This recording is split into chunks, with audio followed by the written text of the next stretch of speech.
Hello friends, आप सभी का मोस्ट वेलकम है आपके अपने यूट्यूब चैनल विजेता कुल में। साथियों, इस वीडियो में हम लोग सिविल कोड प्यून के लिए प्रैक्टिस सेट 13 डिस्कस करने वाले हैं। चैनल पर पहली बार जुड़े हैं तो इससे पहले इस सेट का 12 सेट ऑलरेडी कंप्लीट करा दिया गया है। प्लेलिस्ट में जाके आप लोग रिवीजन कर लीजिए। साथ ही साथ इसका PDF आप सभी को टेलीग्राम चैनल पर मिल जाता है, तो आप लोग टेलीग्राम चैनल को भी ज्वाइन कर लीजिए। और फ्रेंड्स देखिए, आज के इस सेट में आप लोग कितना सही कर रहे हैं कमेंट में ज़रूर बताइए। तो चलिए शुरू करते हैं आज का वीडियो। आज के पहला प्रश्न से सबसे पहले सामान्य हिंदी का 35 क्वेश्चन होगा, जिसमें पहला क्वेश्चन देखिए लिखा गया है। दिए गए शब्द का विलोम शब्द बताइए। गुप्त का विलोम शब्द क्या होता है? तो गुप्त का मतलब होता है छिपा हुआ होना। तो छिपा हुआ होना का अपोजिट वर्ड जो होगा वो ऑप्शन बी होगा, प्रकट करना। ऑप्शन डी इसका राइट आंसर होगा। दूसरा क्वेश्चन है, लिखा रिक्त स्थान की पूर्ति करें। क्वेश्चन है चाकू से फल दो। तो यहाँ पर रिक्त स्थान जो है इसमें क्या भरना होगा? तो दो का राइट आंसर सी करना होगा, चाकू से फल काट दो। क्वेश्चन 3 है, 3 नंबर में भी रिक्त स्थान की पूर्ति करना है। लिखा है पेड़ में पानी डालो डैश वह सूख जाएगा। तो रिक्त स्थान में क्या भरना होगा? तो भरना होगा अन्यथा शब्द। पेड़ में पानी डालो अन्यथा वह सूख जाएगा। बी ऑप्शन इसका राइट होगा। क्वेश्चन नंबर 4 में कहा है कि त्रुटि बताइए कहाँ पर है। क्वेश्चन है परोपकार करने से मनुष्य का मन में शांति का अनुभव होता है। तो फ्रेंड्स गलती यहाँ पर है, होना चाहिए परोपकार करने से मनुष्य का हटाकर यहाँ पर के लिखना चाहिए था।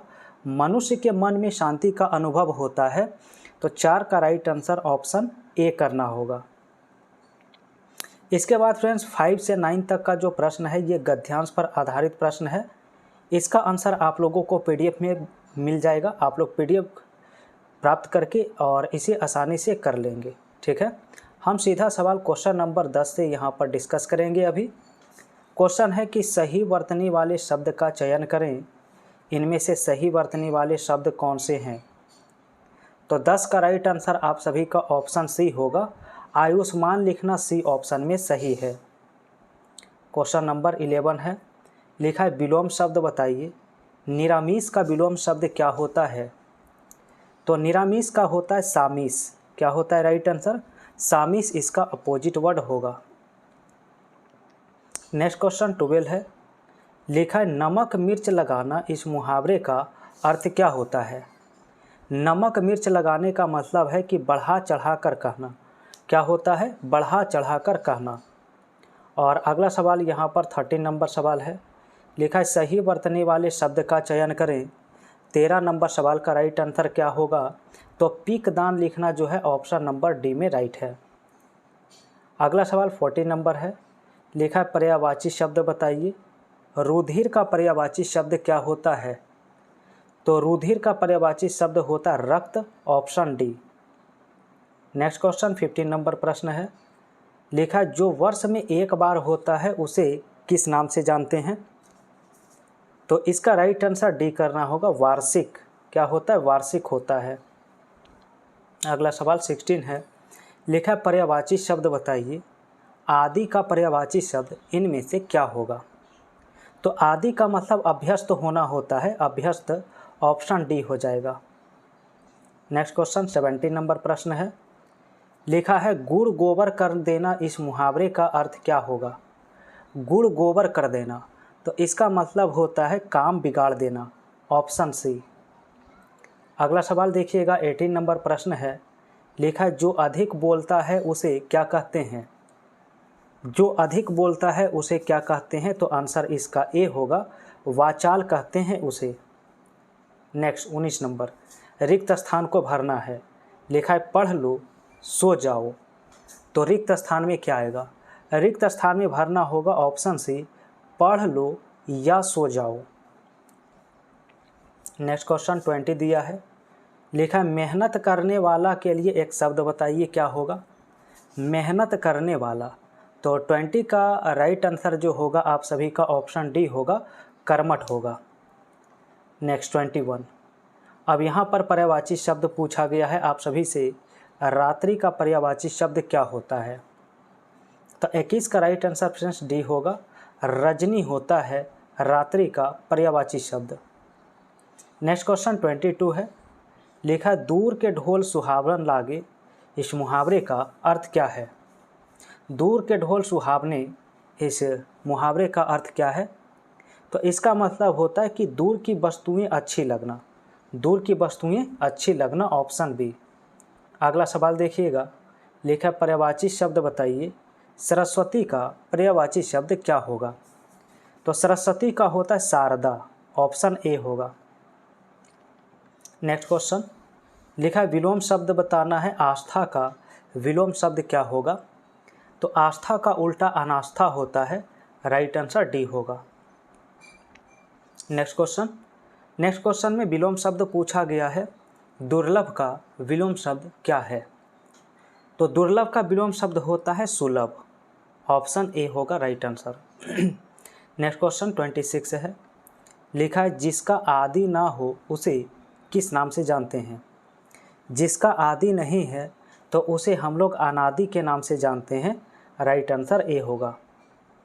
अगला क्वेश्चन में लिखा गया रेखांकित खंड को प्रतिस्थापित करने के लिए उपयुक्त विकल्प को चयन करें।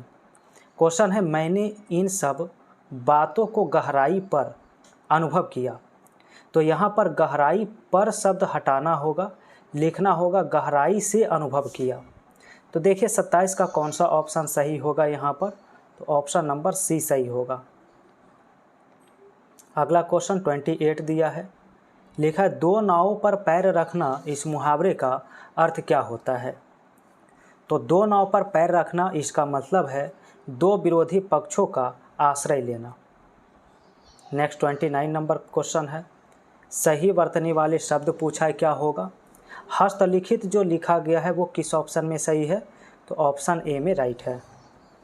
क्वेश्चन नंबर 30, सही वर्तनी वाले शब्द बताइए, चिकित्सालय लिखना किस ऑप्शन में सही है? तो फ्रेंड्स बी ऑप्शन में बिल्कुल राइट होगा। अगला क्वेश्चन देखिए, कहा है विशेषण और विशेष्य के योग से कौन सा समास बनता है? विशेषण और विशेष्य से, तो यहाँ पर कर्मधारय समास बनता है, राइट आंसर सी होगा। नेक्स्ट क्वेश्चन, लिखा नीरस का सही संधि विच्छेद करिए।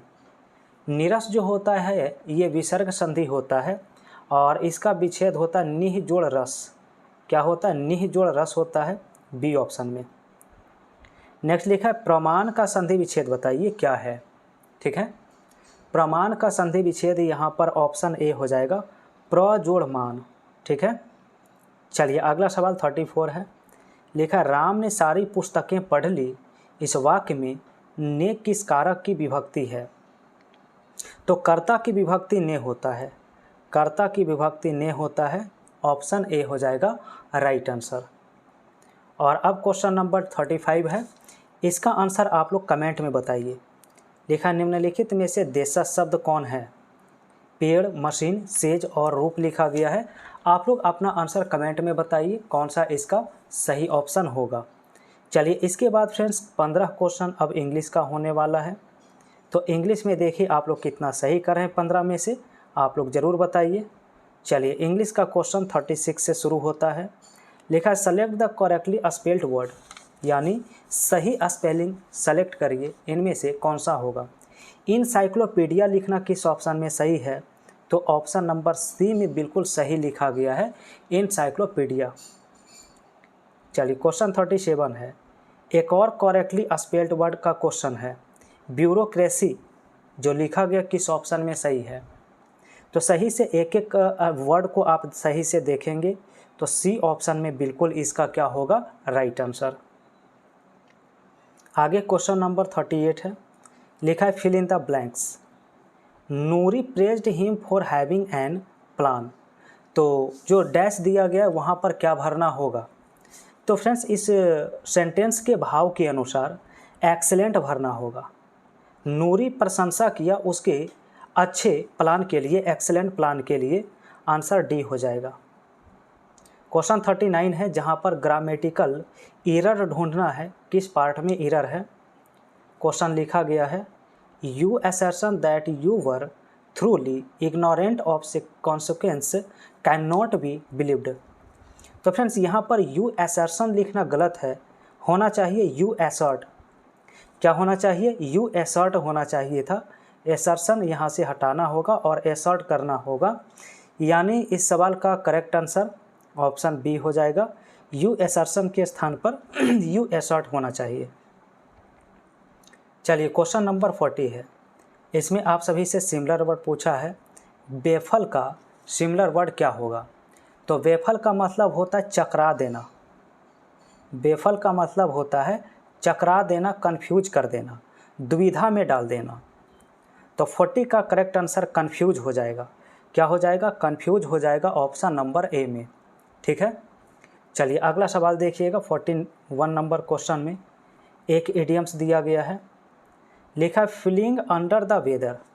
फीलिंग अंडर द वेदर का मतलब होता है अच्छा अनुभव नहीं करना, अच्छा अनुभव नहीं करना। तो 41 का करेक्ट आंसर डी ऑप्शन होगा, टू नॉट फील वेल, यानी अच्छा नहीं लगना। डी ऑप्शन बिल्कुल राइट होगा। नेक्स्ट क्वेश्चन 42 है, एक और इडियम्स लिखा है, लिखा है वंस इन ब्लू मून। क्या लिखा है? Once in blue moon. इसका मतलब होता है कभी कभार। इसका अर्थ क्या होता है? तो कभी कभार होता है। और 42 का राइट आंसर बी हो जाएगा, इनफ्रीक्वेंटली इसका राइट आंसर। अगला क्वेश्चन 43 है, जहाँ पर लिखा है ग्रुप ऑफ वर्ड्स गिवन।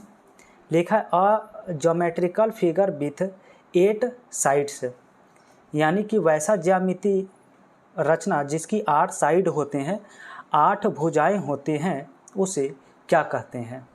तो 43 का आंसर डी हो जाएगा, उसे ऑक्टागन कहते हैं, अष्टभुज कहते हैं। नेक्स्ट क्वेश्चन 44 है, लिखा है एंटोनिम नॉमिनेट का, यानी अपोजिट वर्ड बताइए। तो नॉमिनेट का मतलब होता है नामांकित करना। नॉमिनेट का अर्थ क्या होता है? तो नामांकित करना होता है। और इसका अपोजिट वर्ड की अगर बात करेंगे फ्रेंड्स, तो ऑप्शन इसका ए हो जाएगा, रिजेक्ट हो जाएगा। रिजेक्ट का मतलब रद्द करना होता है। अगला क्वेश्चन 45 है, इसमें ग्रुप ऑफ वर्ड पूछा है। लिखा है the study of ancient event and societies, यानी प्राचीन जो घटनाएं होती है उसका जो अध्ययन करता है उसे क्या कहते हैं? तो इसे आर्कियोलॉजी कहते हैं। क्या कहते हैं? आर्कियोलॉजी। 46 यहाँ पर एंटोनिम पूछा है, तो चलिए एंटोनिम बताना है। एक्सट्रेंट का, एक्सर्टेन का यहाँ पर बताना है एंटोनिम क्या होगा। तो असर्टेन का यहाँ पर जो हिंदी अर्थ होता है फ्रेंड्स, वो होता है पता लगाना, जांचना। क्या होता है? पता लगाना या फिर जांचना होता है।